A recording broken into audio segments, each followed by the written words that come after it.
investments. Let's talk about it. All right. Well, yeah. So, are Retics still a good investment? I would say,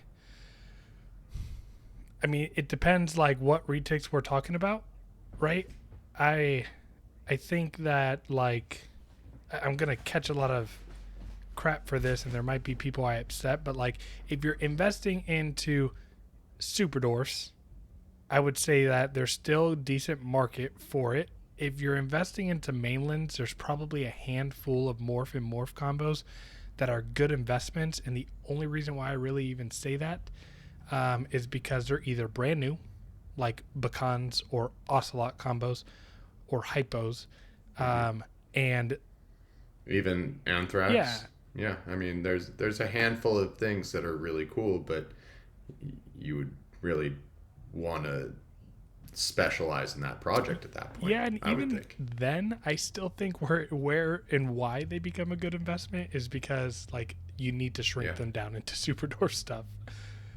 I think that's Yeah. just where we're going when we look at responsible keepers, irresponsible keepers. Um, don't get me wrong. I'm sure there are super dwarfs out there that get neglected just like mainlands do, but you don't have to worry Oh, about yeah. providing a 10-foot enclosure by 4 feet wide to at least feel like a little good about yourself, right? Because a lot of mainlands, require big spaces like that.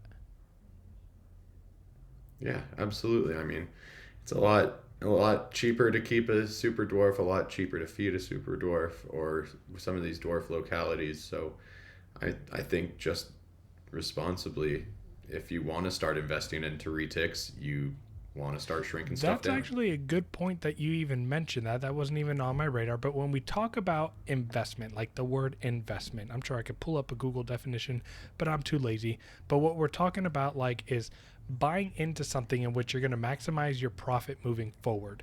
And yeah, mainlands and their size and the food size versus super dwarfs and what you have to feed, that's a business expense. So the more you have to spend on that animal, which in retics, the bigger, the more you have to, the bigger enclosure, the more food.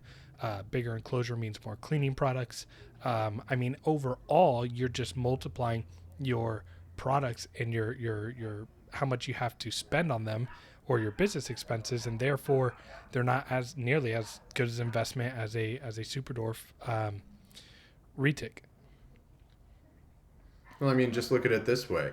I mean, the level to enter at the super dwarf level, I mean, some of these really small localities, when you're talking cost per year to feed and house these animals, is going to be substantially different from a mainland locality. So you're right there just shrinking your market because some people aren't going to be able to afford that per year.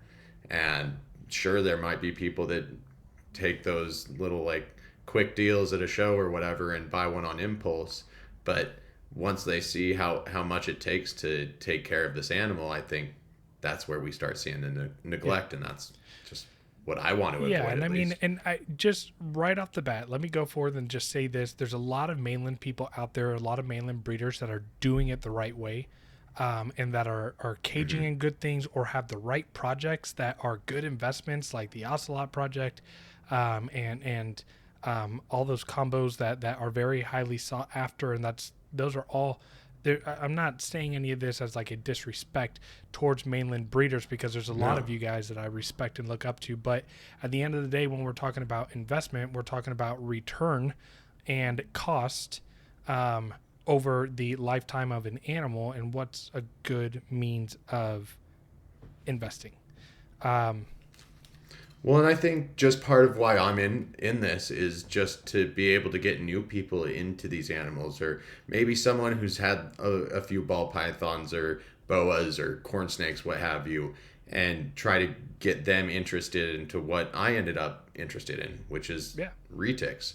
Whether it be big or small, I want to get people interested, and I think it's just a lot easier when you're talking about something substantially smaller. Now, let me play devil's advocate here, and let me ask you this question. When it comes to are Retics a good investment in general, let's talk about Lacey Act. Let's talk about potential bans that are always, these government officials like to remove our rights, not just in reptiles, but just about everything else. They're trying to strip away from us little by little. So are Retics that they are on the Lacey Act, and right now, just the Competes Act just removed that amendment on there to allow wildlife commissions to have control and say, which was good, kept us safe for like a little bit, So what about that? Are Retics a good investment with this looming over our heads? Not if you're someone who's only in it for the return, because there's a good chance that we have a repeat of what happened 6 years ago. It's always a possibility that interstate commerce of these animals can get shut down, or your right to keep these animals in your county or your state, whatever. It's always threatened, but you have to almost have the like golden hands mentality if you really want to be into Retics. You got to have a passion for it and have a passion for the animals first and foremost.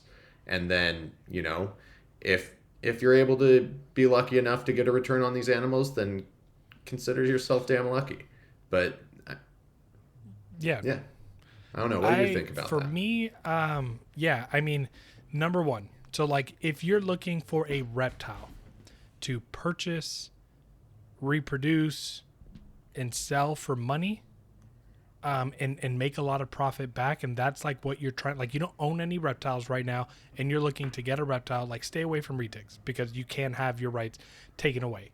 Where I think like when people should even start thinking about investing in a breeding business for Retics, you got to have a love and passion for the animals, like Nathan said. So I right off the bat, because like if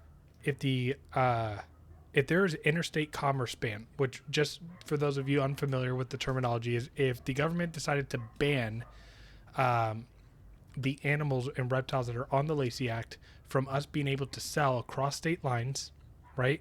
If that were to happen tomorrow, I'm okay. I'm happy. I love my animals. Yeah. I fortunately for me, Texas is a big state, right? But at the end of the day, it's one of those things where you have to love these animals, number one, to even think about like wanting to reproduce and breed them, because, if you guys want to watch our episode of Is a Retic Right for You, there's a lot of ups and downs about keeping Retics. And so before you even think about like investing, I would recommend that you like buy one. And if not, get the chance to handle them or talk to someone, do research on them for a long time and make sure it's a snake that you want to keep, and then start making your pet decisions as like future investment decisions. But yeah, with the Lacey Act looming over our head, you just got to keep in mind that like if you're only in this for the money, there might be a day where making money with these animals is no longer allowed, and therefore. Well, and I want to remind you that it's not even just the Lacey Act stuff. I mean, look at the alert that just came out today. We're looking at an overturned ruling over in Iowa, trying to severely limit the animals and what kind of species you can keep over there. Luckily, it got overturned for right now, but I mean, they're still talking about it within their government over in Iowa. So it's something that could be constantly threatened at any time. So just keep that in mind. You got to understand from an outsider's, like we all love reptiles. We all know that we're super weird, okay? Like in the general population, we're weirdos. Like at the end of the day, I think Brian Cusk. Well, and we're dealing with large python species. Dwarf, super dwarf, doesn't matter. They're all lumped into reticulated pythons. So I mean, anything that happens with large constrictors in your state could severely affect you. So make sure that you're following your local laws, making sure that you're legal to keep these animals. Make sure as a seller that you're sending these animals only to places that people can actually keep these things without getting in trouble. So we're not representing ourselves in a bad light. Yeah. We're under a magnifying glass, and if you look from an outsider's perspective looking in, if they were to go and look at our animals and they see a big retic, the first thing that most people say is, hell no. Like, no. Like, what? Why? Right? So... Well, especially if you start seeing them getting out Right. or like just weird incidents happening with them. People can get irresponsible just trying to show off their animals. And for those of you that are new into keeping super dwarf retics and you're like, wow, I just had this epiphany like I did, a while ago that, oh, these snakes can be small, doesn't mean that you're safe from any ban. Like reticulated pythons right now, according to science, are reticulated pythons. There's Jampianus, Malayo Python reticulatus, and Saputrii. But at the end of the day, what the government has already put on the Lacey Act and what they continue to ban is the catchphrase reticulated python. So even if you have a 4-foot retic that's 100 years old, it's still going to be one of those animals that has that potential to be, limited or restricted or banned or all those things. So make sure you love the animals. Yeah. There are talks in the super dwarf community of trying to get these animals reclassified, and it's a possibility, but no one should bank on that either. And it would really matter how they end up reclassifying them if that ever happened, if they're a new species or a new subspecies. So that can severely affect how they're legislated. So nothing's a guarantee, and no one should bank on anything. In my personal opinion with that, I think they'll classify them as a subspecies. And as long as these animals are a subspecies, they still fall under the umbrella of reticulated pythons. And so at that point, we'd be lucky if like the government wants to say like you can't have Malayo Python reticulatus, but you could have Reticulatus jampianus, and it's like what? I don't think that's gonna happen. But anyways. Yeah, just realistically, I don't see that happening. That's a pipe dream, but. Exactly. So, I mean, are retics, if you want to know, like, my flat-out, like, yes or no question, are retics still a good investment? I say yeah. I say they are because they are, right now, super dwarf and dwarf retics are they're popping right now. There is room to grow in the community. There are people every single day learning about what these animals are, reaching out to, big super dwarf breeders. I mean, there's a reason why there's so much new content coming out about this, phenomenon of super dwarf retics because more and more people are wanting to learn more and see more. And so, yeah, I think like even if you don't have any right now and you jump in and get a pet and you're thinking, it's been like 5 years since they've been a little mainstream, maybe a little less, it's still a good investment to make, I think. Yeah, it's a good investment to make as long as you have some kind of focus, you really know what you want, and you're not just buying anything and everything that's coming your way. So let's actually talk about that more and caveat into this next section of whether they are good investments or not. So there are obviously like, if you just aimlessly start buying and you don't have a plan and you do all this, it can get messy, your overhead can get big, and then you're like, what do? I have a bunch of random things to put together. So let's break this down into, what morphs make good investments and, are localities good investments. So let's first start with morphs. So, okay. I mean, give me your, well, actually, this is early in the episode. So first off, this is early in the episode, I'm going to introduce Lucas's rant for the episode. Okay. But before I do my rant for the episode, just want to remind you guys, like, subscribe, and comment. Go ahead and, find us on YouTube. If you are liking the conversation, if you're not liking the conversation, drop comments down below. We are available on Spotify and Apple Podcasts, so go ahead and like and follow on there. Rate those episodes. Leave a review. I love reading those. We appreciate the support so far, and can't forget about Patreon, right? Nope. Become a Lazy Bones today. Join the lounge. Do all that. Biggest thing I want to say is coming off NARBC Tinley Park, we had the US ARC auction, and we ended up raising $156,000 that night, which is incredible. Although we raised all that money, it goes a longer way to become a member and show that we support USARK. So make sure that you're signing up for USARK, watching for their newsletters, and doing anything that USARK asks of us when it comes time. Yeah. That's crazy numbers. That's how much was it? 156,000, I believe. Don't no, but quote that's me on this. That's 100,000 or almost 100,000 more than at the Arlington. At Arlington, I think it was 59,000. It was a crazy, crazy auction. I believe a PlayStation ended up going for $20,000. There was a $20,000 sale. I believe it was a PlayStation. Again, don't quote me on it. There was tequila going around the table. So that's insane. Yeah. That's insane. That's awesome, though. I love seeing that. All right, rant of the episode for myself. Nathan, if you want your own rant segment, like, hit this up. But so we're going to caveat into what morphs are good investments right now. And I want to just say this. I think rather than thinking about what morph or what locality, like the best investment animal that you can make is the animal that you love. So if you are obsessed with motleys, we know that motleys are produced left and right. But if you have a passion for motleys and you want to try to make the world's best motley ever, do it.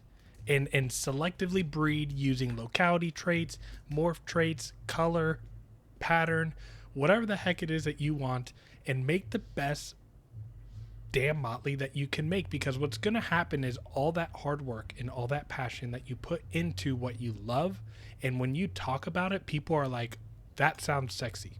Like, that sounds really, really good, and I want to buy one of those animals, because clearly there's something very valuable and special about this animal, because this person is talking about it like it's the most magical thing in the world. And so this snake obviously is a wizard. So I'm going to buy all these wizards and have a bunch of Harry Potter snakes in my house. So obviously that's an exaggeration, clearly. I can't even get Nathan to crack a smile on the damn podcast. Jeez. But at the end of the day, rant over, buy what you love, because I get messages all the time in my inbox of like, hey, what morph should I buy? What's a good investment? And I'm like, I don't know. I could tell you what I would buy right now, but do you like what I like? Like, probably not. Who knows? So buy what you love, buy what you like. Like, man, if you just become a member of any of the groups on Facebook, or you follow enough retic breeders on Instagram, you'll know. You'll be scrolling through. I'm sure you felt this way when you saw your first hypo, Nathan. You just were scrolling, and then you're like, whoa, like that animal is phenomenal. And then you're like, oh, okay, I want that animal. Like, so follow what you love first. And then. Yeah, really just do a lot of research. Like we say almost every episode. Impulse buy. Don't listen to Nathan. Impulse buy. Find what excites you. I mean, what first excited me was purples and lavenders, and the smallest purple or lavender I could get my hands on, and that's what I got. And then I got an Anery because she also is from the same bloodline. So I found out I could potentially make snows in the future. So making the smallest snows I can possibly make, and then putting other things into it. But, I feel like if you already have animals and you're maybe looking to make a new investment, I would say some of the best stuff right now is some of these recessive projects that we're looking at. So Ocelot, Hypo, Anthrax is really cool. So, I mean, just like, let's get some new stuff in there, but like, make sure it's something you're really passionate about and have a plan on how you want to run it. Like, I'm sorry, I got excited. Go for it, Lucas. I got excited. Go for it. You're building up, and I see it. I just want to say, like, if you had to tell people your top 3, like, best investment morphs or morph combos to invest in, right? And also just keep in mind, like, price to get into the project and, like, sustainability of the project. So, like, since we're talking about morphs right now, what are your top 3? Isn't it crazy how I just got super excited? I feel like I just said them, so I'm repeating myself. It's Ocelot, Anthrax, and Hypo. Okay. Yeah. So the reason why I mean, obviously I have an ocelot, so I'm going to say ocelot.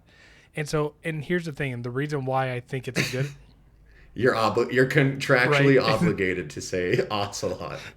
uh, This message has been brought to you by yeah, A&B right. Exotics. Okay, so ocelot, and let me give a little bit of background on that. Number one, it's one of the newer morphs, but number two, because right now this season is the first season people are finally starting to bring it into Superdwarf. What do we know about a Superdwarf version of a mainland? I don't know. Let's use Reach Out Reptiles, for example. You can buy a cow online for $2,000 for a mainland cow. What did Garrett sell a cow for? Like $20,000? And it was That's what I thought I heard. 50% who knows? Superdwarf. I mean, it was above 10. Yeah, I saw an animal at his booth this weekend go for about So, 10. Right now to get into the ocelot game, you're talking about like a $10,000 to $12,000 investment, even more maybe. Baseline, I think baseline, right? If that's a deal. Okay, and then I mean, maybe not on heads. If you're looking at heads, it might be a little different. But if you want a visual, that's the cost in. But then what happens when you make, Superdwarf heads and then you make Superdwarf visuals? These are going to be, if a cow 50% Superdwarf can go for 10, 15, 20,000, imagine what that ocelot can possibly go for. So ocelot for sure is there. Another amazing investment that has stood the test of time, and I am so surprised that you didn't say this, Nathan, is snow. Superdwarf snows. Well, I mean, I feel like I said, I feel like I would just be a broken record repeating myself because I've already mentioned that's like my main focus is snow. I mean, I'm not trying to step on any toes because Eric Lee is the one who got me into the project, but I mean, just being able to maybe diversify a little bit and run different stuff that excites me. So anthrax snows in the future. Have you seen what anthrax purples look like, man? Weston has an amazing animal, but yeah, I've seen it in person, I believe, and it is just that kind of stuff just lights me up. I'm so excited. How we're nerds. This is pathetic. Okay. Anyways, yeah. After the end of the weekend here, wow, can't talk. After the weekend at Tinley, and we went into the city, did some art stuff, and went to a comedy show. My fiance just goes, I'm just so done with the 68.75 and 32 and like 25% and Galito and Madu and Motley, and I'm so done with this thing. And I'm like, I get it. It's overwhelming. My brother went with me to Arlington back in February, and he was the opposite. When I was talking to people, he was there when I got my first snake when I was 5 years old, and he's like, bro, this whole time I'm thinking that you just really like snakes, but like after going to a show and seeing these percentages and morphs and combos, and he's like, I have a whole new respect for this thing. He's like, you guys are doing science. And I was like, no. Oh, it's insane. Yeah, you really get a sense of how passionate you have to be to, want to really get into this game. All right, back to my number 2, snows. So let me talk about why snows. So number 1, snows have been around for quite a few years now, but the crazy thing about snows is that their market value hasn't dropped. Snows are still, if you want a good quality 62.5% Superdwarf snow, you're still going to have to fork out $3,000 to $5,000, maybe even more depending on who you're buying from. And then if you want like a Sunfire snow or a Motley snow, like you're adding only one Kodam in there and boom, another $1,500. And it's like, what? And people are buying them left and right. And what's cool about the snow project is that, like, again, year after year after year after year, we don't see the prices go down, and the demand is still higher and higher every single year. And one thing that I love about the snow project, and I think it's really important for a lot of you new breeders who invested in snow, which, by the way, phenomenal idea. But one thing that I just want to I think a huge reason why this project has remained so valuable, marketable, and profitable over several years now is because you don't see a lot of people pumping out 3-4 snow to snow pairings every single year that you'll end up with all snows in a clutch or whatever the case may be. Because here's the thing is, if you're going to get into any of these very top tier investments like we're talking about, you have to have a business mindset, and you can't just say, I want to produce a snow and then just get, I don't have the overhead to keep back a clutch if people don't want to buy them right away, and blah, blah, blah, and just crash the market. Like, I think the people who have pioneered snow and the people continuing to let it go have been very, very smart. And it's the same thing with Ocelot. Ocelot 4 years ago was $35,000, and then it dropped down to like $30,000, and then it dropped down to like $20,000 to $25,000, and then it dropped down to $15,000. And that's over a 4-year span, 5-year span. But if you think about it, most people, I mean, in a lot of projects in ball python worlds, you can tank by not being smart about the animals you purchase and overproducing them. So just keep that in mind. And then number 3, investment, in my opinion, is going to be, it's going to be another,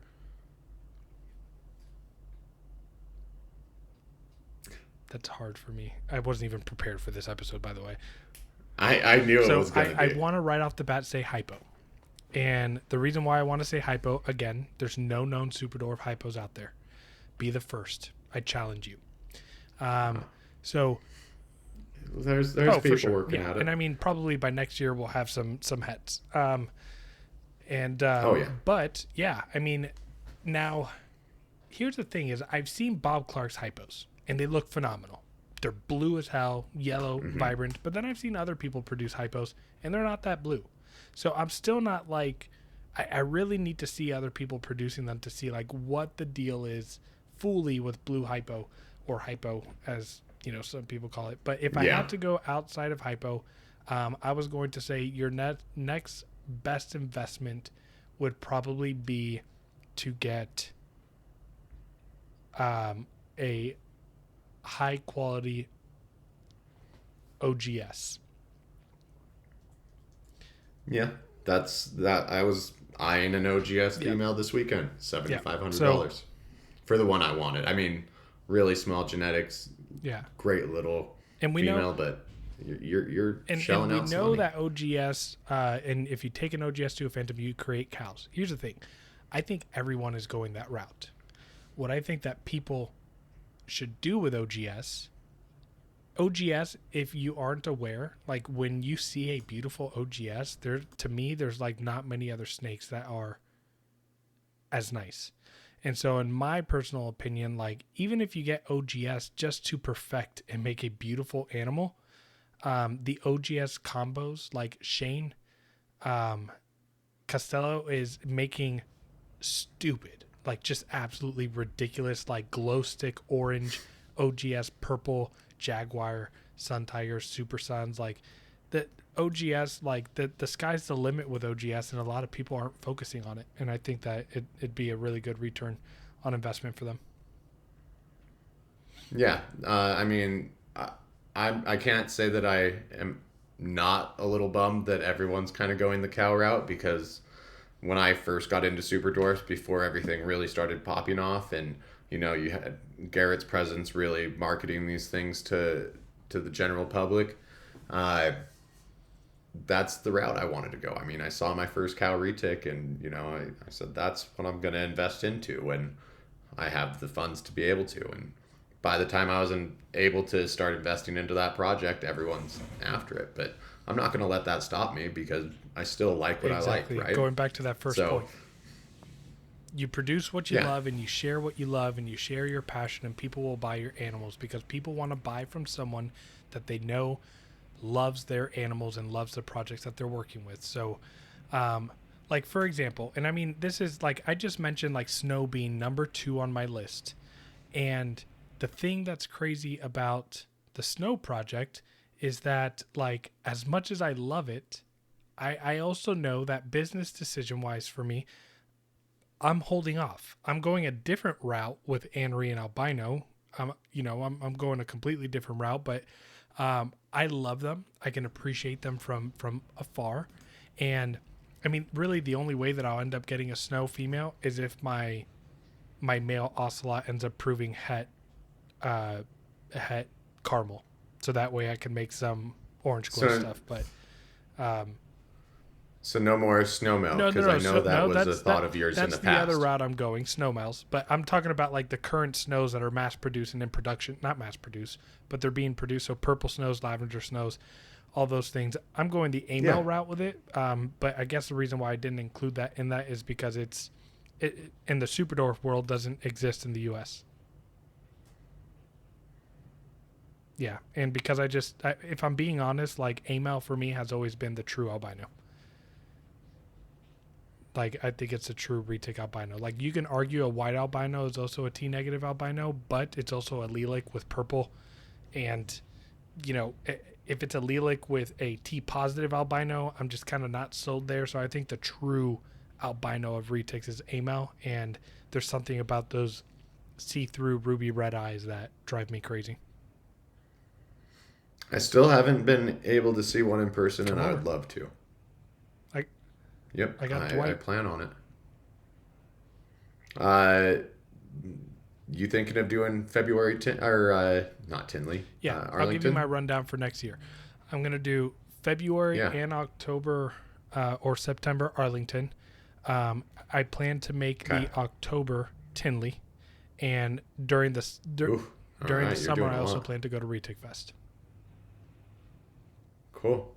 I think for me, I'll probably try to hit the Arlingtons, and if I'm lucky, Retic Fest. Retic Fest is top of the list just because last year it looked amazing, and I'd love to just see everyone. Yeah, I should probably, should probably be my prioritization. Just go to maybe, I don't know, is the February Arlington as big as the September? No. Probably not.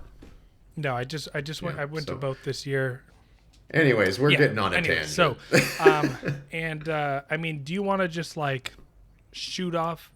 Do you want So, I mean, I guess where I would want to ask you from here is just like, do you think maybe morphs aren't the way to go? And do you think maybe pure localities are the best route to invest into right now? Ooh, that's a good question.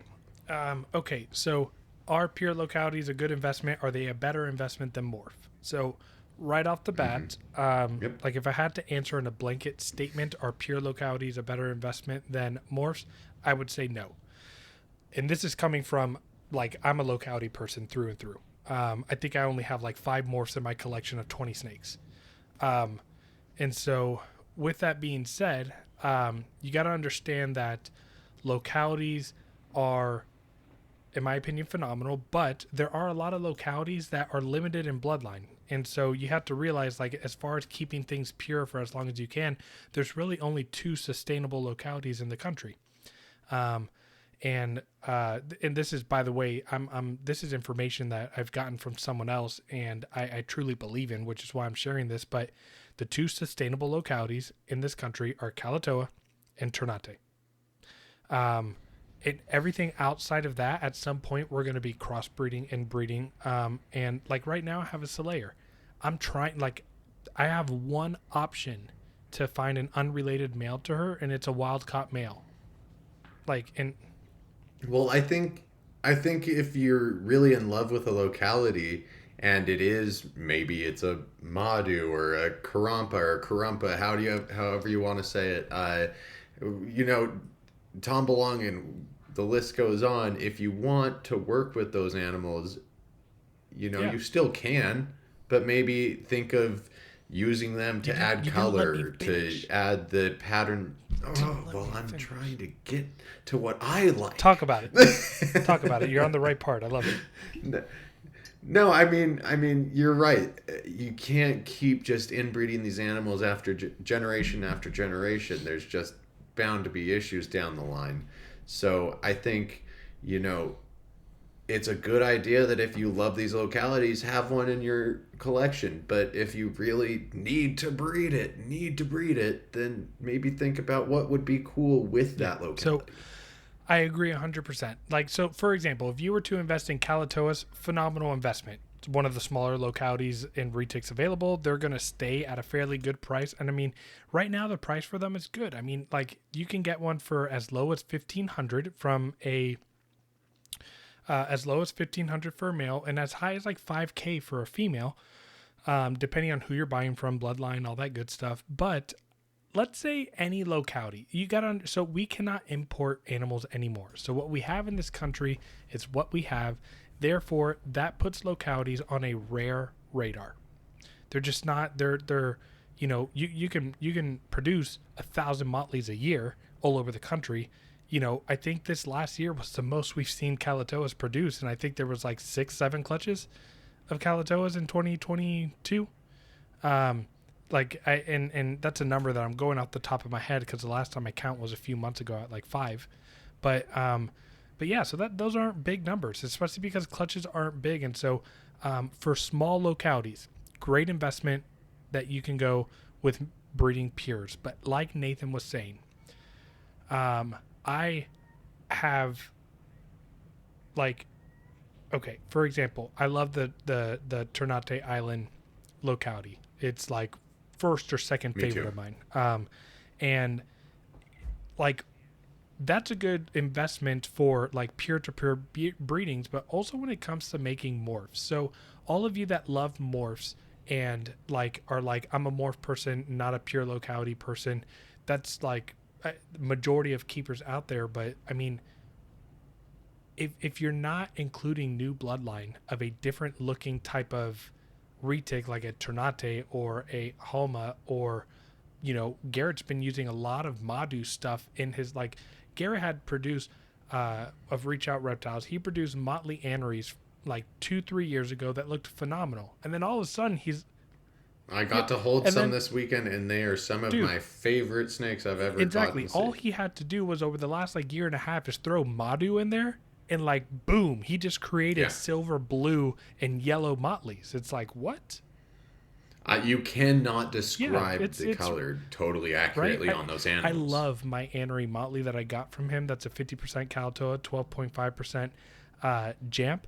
But when I look at her and then I see these Madu influence, I'm like, damn it. Like, they look so good.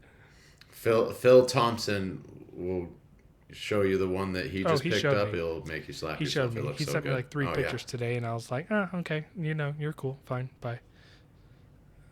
Well, I thought the same thing about, I just got a Phantom Tiger boy a couple years ago, and there was another line that year that had a little bit of Madu in it. Guess which looks better? Madu. So the Madu looks another area that just goes to show the locality influence. Pull up your 87.5% Kalatoa, 50% Kalatoa, 62.5% Kalatoa Phantom. Beautiful snake, still has a lot of brown color, a little bit of yellow in there. And then look at the 50% Tombolongan Phantoms that are out there. I have one of those males. The colors are night and day, just more vibrant. So at the end of the day, our locality is a good investment. Absolutely, even for you morph nerds, because what specific localities are going to do is enhance certain traits.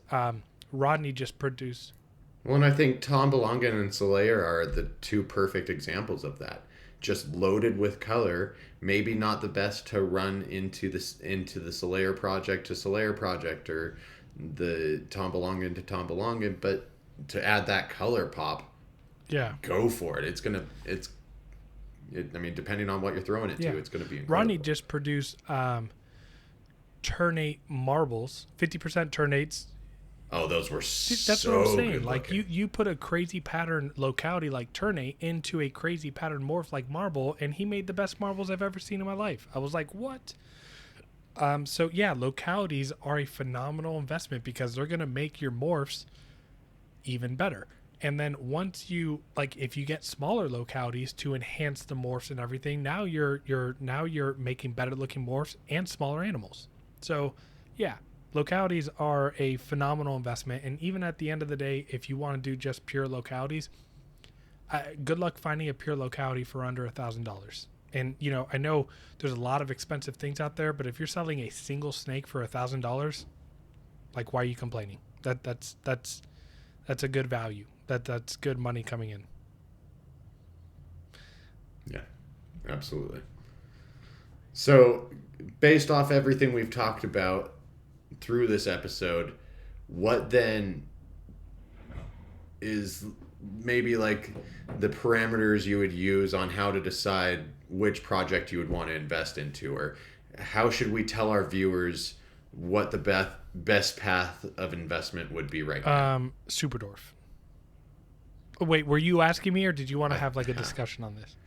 Like, I mean, I want to have a discussion on it for sure. But I agree that the blanket statement for this discussion could yeah, be Superdorf or Superdorf. small/medium locality. Because at the end of the day, we actually need to finally start realizing that the large localities and very large mainland animals in this country are not being given the justice that they deserve. They're not given the enclosure size. They're not given into, Eric Lee said it best on his locality talk on Kalatoa. But if you have an outsider looking in at what we keep our snakes in, it's I mean, like, even a 6 foot enclosure for a superdorf in our industry, we consider like a good sized cage. But like, I mean, an outsider looking in, they're like, oh, this is a 7, 8, 9, 10 foot snake in this box. And now we're talking about mainlands that are 15 feet, 16 feet, and 125 pounds, and we're keeping them in vision cages, And so, And then there's the stark contrast of the UK keepers, like was mentioned in that episode, of people that are keeping huge enclosures naturalistically, and there's just a bit of a contrast in yeah. the practice. Yeah, I would say like Superdorf blanket statement, like you mentioned. And then also, like I mentioned before, follow what you love and what you like. And while I'm going through my notes here, Nathan, go ahead and mention what you think is important for them to mention. How to decide on the best project to invest into. Like I said, do your research, find something that just absolutely gets you pumped up, uh, and find the best version of that, or find the smallish version of that. Just whatever you think is the best route for it. I want to say smaller is better just because, again, I want to see my animals alive down the road, especially because I am breeding. I definitely don't think everyone should breed. I think it's definitely not for the faint of heart. It's not easy, um, and it's not a get rich quick scheme by any means. So, just if you're looking to start into projects, find something that even if you don't make $1 on it, that if you put $1,000 extra into making that clutch happen over a period of years just to see those babies, make sure it's something that you would do to that point. Like Eric ran that male for 7 years trying to see if he could ever get babies from him. And it was just because he loved that Yeah, that male male's so phenomenal. much. So, I mean, do stuff like that. Do stuff like that. Make sure it's a passion project more than it's just a money project. I agree. And if you're dead set on this being a money project, I'm gonna say, like, I'm gonna go with that blanket statement, Superdorfs. But what I also want to see people do is, grab what's not in a Superdorf yet. And yes, people are working on it and doing that. But if you could be the fifth person to make hets of a morph that is only available in mainland, it's a way to get a head start in a project. I kind of want to stop you here just a little bit because we didn't really mention. Yeah, it's great to try to invest into something that we haven't seen into Super Dwarf yet, and it's not always attainable for everyone. So I want to say, like, if Platinum Anery is something that excites you, find the best female Platinum Aneries you can and start investing into that. Or Motley Anery, or whatever combo you like. Yeah. Work on perfecting it, or work on changing it So your I'll give way. a good example of that. So marbles. I'll give a great example. So marbles is a gene that I absolutely love. The issue that I see a lot with marbles, I like marbles that have a broken up top pixelated pattern that looks super busy. I have a shadow on my face. I wonder if I can make like a dog. No. Okay. Oh, there it is. Wait. Okay.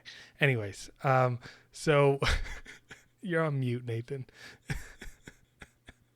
You're on mute, Nathan. You've now resorted from drawing shapes to doing shadow Yes. puppets on your face. We've reached a new low, everyone.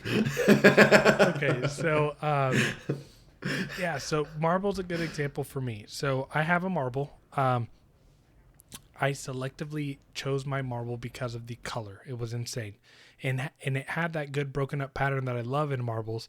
But what I see a lot happening in a lot of marbles is that they're starting to stripe out, and that's through crossing into other codoms and just, the people aren't really selectively breeding for the crazy busy top pattern marble. So like if you like myself, if you like that crazy pixelated broken up pattern marble and you don't like the like striped out stuff, like I'm not the biggest fan. They're nice snakes, but like if I want to work with the marble project, I don't want to make a striped out snake, because to me when I think of a marbling pattern, a stripe is like the last thing that I think about when I think of the word marble. And so I selectively waited and I found a marble that I liked that fit what I needed. And yeah, what was I saying before you cut me off? Politely cut me off, but So you were talking about being one of the first, second, third people into adding one of these new recessive. but let me also codon. preface this: it doesn't always have to come at a big price, because how many super dwarf anthrax do you know of out there? I know people working towards them, but I don't. So and you can get an anthrax male for $1,500. Game over. You can get from Adam Warren. You can get. Oh, and here's another thing. Talking about what you said, finding what you like. Everyone thinks of anthrax as these really dark animals. Adam Warren has a silver line of anthrax that are silver and yellow that look ridiculous. You can get that animal for probably $1,500. Take that into super dwarfs and start a super. Imagine that like silver line of anthrax with anery in super dwarf. Like, poof. Okay, I know what my next project is. Yeah. I mean, you could even, and if you're willing to go that route and go with a mainland, let's say a male, you can easily get something with a little bit more than just anthrax to throw into your project, so you can do Anthrax something your Tiger, way. Anthrax Platinum, any of those combos, so that your first pairing, first pairing a mainland to a super dwarf. And if you're willing to play the long game and you really want to invest, you get some heads, run some heads. Right. Make your own anthrax. Just make sure you got room for holdbacks. Yeah. That goes back to the responsibility of being a breeder. I mean, you have to make sure that you're able to place these in proper homes. I mean, sure, there's people that don't make sure that it's going to a proper home, but they probably don't see their animals alive 10 years down the line. Also, make sure you sell them to proper homes, but also like give them proper homes. Make sure that the animals that you keep give them proper homes are kept well. Yeah. And I would say, even as a breeder, I know this is kind of jumping off topic a little bit, but I would say as a breeder it would be important to educate a customer, especially a new customer, on if life happens. Shit comes at us. If anything happens and you have to rehome this animal, maybe educating our customers on what the best way is to go about it. And so these animals don't just get tossed around, devalued, everything gets mixed up, and then, somehow down the line, this really cool animal becomes something that no one cares about. All good points. So I think we've hit a good amount. Yeah, absolutely. I think it was a good little concise episode. Yeah. But stuff I think is not talked about exactly. quite If enough. you message me on what morph to get, I'm going to ask you which one you like. Stop doing it. Stop. Yep. Just stop. Just get what you like. Love it.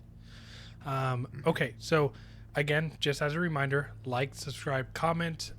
We appreciate the support. Right now, we're recording this on October 11th. It's probably going to launch 2 weeks from now. Just want to let you guys know we're up to 25 Patreons, and we're loving every bit of it. So the link is down below. click the link, subscribe. It's as low as $5 a month. If you're feeling very brave and bold, it can go up to $20 or $50 a month. All different type of perks and benefits. We're working on a new logo, new gear for you guys, a nice retro logo for you guys to enjoy. And we're having Zoom calls every other Friday. So come and be a Retic Lounge Patreon member. Anything else that you want to say? No, I'm just excited to hopefully see you at the next show and be able to do this thing in person. But, make sure that you're subscribed, liking, commenting, and becoming a member of US Arc. We'll see you on the next one. Do you want to do your lift? I know it's late, but come on, do it. No? All right. Bye. I can't access my button from right here.